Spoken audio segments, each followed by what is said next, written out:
안녕하세요. 농구를 좋아하는 여자 부산농구입니다. 최근에 각종 매체를 통해 많은 스포츠 선수들이 예능에 출연을 하고 있는데요. 최근 방송가에서 농구 대통령 허재가 큰 화제가 되고 있습니다. 그는 방송가에서 종횡무진 활약을 하는 건 물론이고 수많은 예능에서 러브콜 1순위로 떠오르고 있습니다. 우리가 아는 농구 대통령의 모습은 이런 재미있고 버럭하는 허재의 모습이지만 그는 누구보다 뛰어난 대한민국의 농구 선수였습니다. 대부분 허재는 슈팅가드로 분류되며 한국의 마이클 조던이라고 불리우며 활약했으나 대학 시절에는 센터 포지션까지 소화할 정도로 올라운드 플레이어였습니다.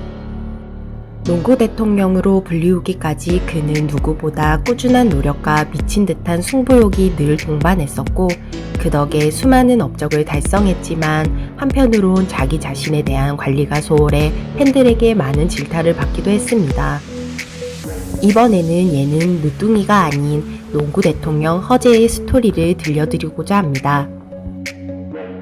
1965년 9월 28일 강원도 홍천에서 4남 중 막내로 태어난 허재는 신의주가 고향이신 아버지의 영향을 받아 초등학교 4학년 때 농구를 시작했었고 운동신경이 뛰어난 그는 매일 아침 누구보다 일찍 일어나 농구 연습을 할 정도로 농구에 대한 열정이 가득한 농구쟁이였습니다.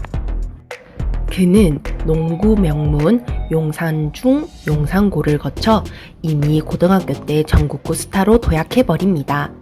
용산고 시절부터 차세대 특급가드라는 호칭을 받으며 당시 농구계의 양대 산맥인 연세대와 고려대의 스카우트 전쟁이 붙었으나 갑자기 큰 스카우트 비용 없이 중앙대로 입학을 합니다. 당시 뛰어난 선수라면 누구나 고려대와 연세대를 가는 것이 당연시 되던 시절 중앙대 농구부의 대부 정봉섭 감독과 허재 아버지와의 인연으로 인해 중앙대로 입학을 합니다. 평소 자유분방한 허재의 성격으로 인해 연세대와 고려대보다 상대적으로 느슨한 분위기인 중앙대에서 오히려 하고 싶은 걸 다 하며 완벽한 선수로 거듭났습니다.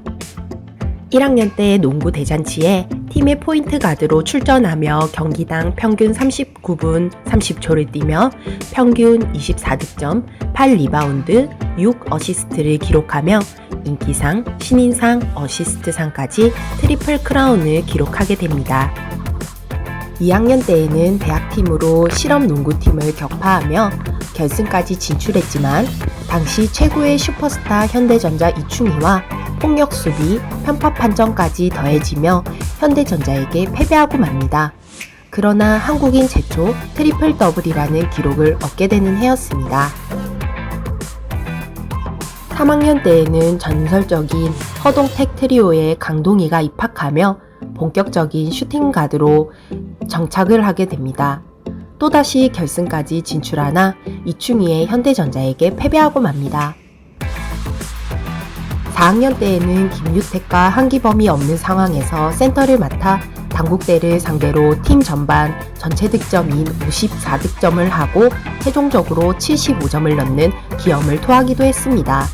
그리고 팀 내 부상 선수가 많아 대회 출전을 거부하였고 그 덕에 허재 없는 농구 대잔치라고 불리우며 관중이 급격히 줄던 해였기도 합니다. 고등학교 때부터 대학생 때까지 이미 당대 최고 슈퍼스타 기질을 보여준 허재는 드리프트 제도가 없던 당시 계약금을 몇 억씩 부르던 실업팀을 제치고 또다시 정봉석 감독의 영향하에 기아로 입단하게 됩니다. 당시 기아는 이미 천문학적인 스카우트로 유재학, 정덕화, 김유택, 한기범을 데리고 있었고 허재까지 합류해 첫 해 우승을 하는 업적을 달성하게 됩니다. 그 이후로 3P까지 달성하며 기아의 왕조를 이끌었던 허재는 이때부터 개인 사생활에 대해 논란이 일어나게 됩니다. 당시 약팀과의 경기가 있던 전날 밤을 술과 함께 했으며 시합 중 술이 덜 깬 모습으로 경기에 임해 흐리멍텅하게 뛰다가 갑자기 경기 후반에 술이 깨 미친 듯한 경기력으로 후반 역전승을 이끌어냅니다. 심심하면 음주사고, 음주운전 등 경찰 신세를 지며 자주 언론에 등장하였고 폐업과 항명 등으로 당시 기아 감독인 장렬 감독의 사임을 이끌어내기도 하였습니다. 당시 허재의 상황은 서장훈의 등장까지 그를 위협할 만한 요소가 없었고 당시 그를 막을 수 있던 최고의 가드 강동희가 같은 팀에 있던 상황이라 당시 기자들은 허재의 성장의 가장 마이너스 요소는 바로 강동희가 같은 팀이다 라고 평가를 하곤 했습니다. 이런 허재와 더불어 소속팀 기아 또한 위기가 찾아왔습니다. 팀 내 연세대 출신과 중앙대 출신 간의 갈등이 생기면서 제대로 된 선수 수급이 되고 있지 않았습니다. 허재를 비롯한 베스트5 외에 벤치가 약하다 보니 주전에 대한 의존도가 높아져 결국 가부화가 걸리게 되고 실업농구 자체가 선수 관리 부실하던 그 시절 흐름상 30이면 은퇴하게 되는 농구판의 분위기를 보아할 때 김유택과 한기범은 부상으로 인해 하향세를 타고 있었고 허재 본인 또한 무릎 부상을 당하게 되며 운동 능력을 상실하게 됩니다. 그 여파로 93년에는 플레이오프에서 중앙대에게 패배하는 굴욕을 맛보게 됩니다. 슬슬 30으로 향해 가던 허재는 중앙대에게 패배를 한 후 허재는 드디어 각성을 하게 됩니다. 첫 번째로 결혼을 통해 정신적인 안정을 찾으며 자신의 농구를 추스리게 되며 더욱더 본인을 책짓질하게 됩니다. 역시 남자는 결혼을 해야 된다는 명언 잊지 마세요. 허재는 1994년 농구 대잔치에서의 맹활약을 통해 사기에 준하는 고려대 주전 라인을 격파하며 농구 대잔치 결승에 진출. 마지막 불꽃을 태우던 삼성전자의 김현준을 상대로 3분간 17득점을 올리는 퍼포먼스를 보여주며 우승을 이끌어내며 허동택 트리오의 위용을 다시 한번 회복하는 대회였습니다. 이때 NBA의 불스를 우승시킨 조던과의 본격적인 비교가 된 시점이기도 합니다. 1995년 농구대잔치는 모든 사람이 기아의 시대가 끝나가는 시점이라는 평가가 많았던 시즌입니다.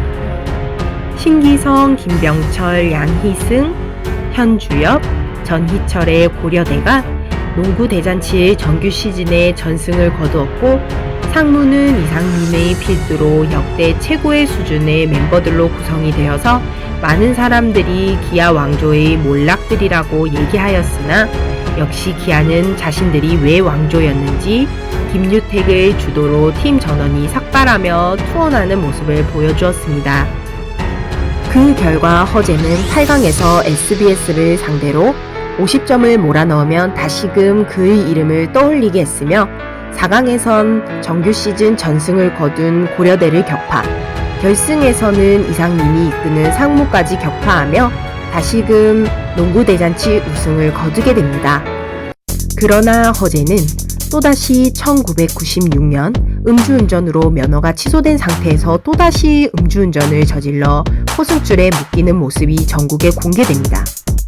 허재는 선수 자격 정지 및 국가대표 영구 박탈이라는 중징계를 당했고 마지막 농구 대잔치인 96-97 시즌까지 출전을 못하게 되는 징계를 받게 됩니다. 그러나 허재는 1999년 아시아 선수권 대회에서 마지막 국가대표 경기를 가지게 되며 선수 자격 정지 자체가 아마 농구 선수로서의 자격 정지이므로 프로농구 선수로는 뛸 수 있게 됩니다. 1997년 드디어 프로농구에 출범하게 됩니다. 포인트 가드부터 슈팅 가드, 스몰 포워드까지 해내며 외국인 선수들을 상대로 뛰어난 개인기를 보이던 허재는 팀 내에서의 입지가 크게 줄어들게 됩니다. 당시 기아의 팀 사정상 1번으로는 당대 최고의 패스마스터 강동희와 팀 내 주요 득점원인 김영만, 그리고 외국인 선수 크리프 리드 등 팀 내 뛰어난 선수들이 많이 생겨남으로 인해 실업 시절만큼 더 이상 허재에게 의존할 필요가 없어지게 됩니다. 평생을 팀 내 1옵션으로 뛰게 된 허재는 감독에게 반발하며 크게 대노했으나 최인성 감독은 프로농구 원년 챔피언 결정전에서 허재를 단 1초도 기용하지 않고 팀을 승리로 이끌어냅니다. 97-98 시즌 허재는 이미 기아를 떠나기로 마음먹고 자신의 힘으로 팀을 우승시킨 뒤 명예롭게 떠나려고 다짐합니다. 하지만 그 해에는 역대 최고의 트리오 이상민, 조성원, 추승균의 이조추 트리오의 맥도웰까지 버틴 현대가 있던 해였기에 모든 사람들이 현대 왕조의 시대가 올 것이라고 예상하던 시기이기도 합니다. 거기다 외국인 선수 저스틴 피닉스의 퇴역까지 더해지면서 골밑의 절대적인 열세 상황에 허재는 플레이오프에도 손등이 골절되는 부상까지 당하므로 챔피언 결정전에서의 기아의 우승을 점치는 사람은 단 한 명도 없었습니다. 그러나 농구 대통령이라는 칭호는 나에게만 주어진 것이라는 것을 증명하게 됩니다. 인사이드에서 절대적인 우세인 현대를 상대로 현대는 거듭 패배하게 되며 오른손에 깁스를 하고 눈덩이가 찢어지고도 코트에서 달리고 득점하는 허재를 보며 그동안 비판하던 여론도 점차 그를 찬양하게 됩니다. 그 역시 사람인지라 결국 7차전까지 끌고 갔으나 허재는 7차전에서 현대에게 패배하며 팀을 우승시키는 데에는 실패하게 됩니다. 역대 KBL 역사를 통틀어 우승팀에게 MVP 나오지 않는 해는 이때가 유일합니다. 준우승팀의 허재가 MVP를 수상하게 되는데요. 1차전부터 7차전까지의 경기 스탯을 보면 수긍할 수밖에 없는 기록입니다.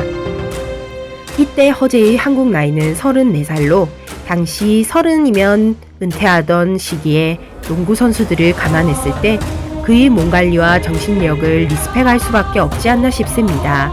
당시 신문 기사를 보면 마치 상처 입은 사자가 다른 맹수에 포위당한 채 공격을 당하면서도 결연하게 싸워나가는 모습을 연상케 했다고 썼을 정도니 정말 대단한 활약입니다.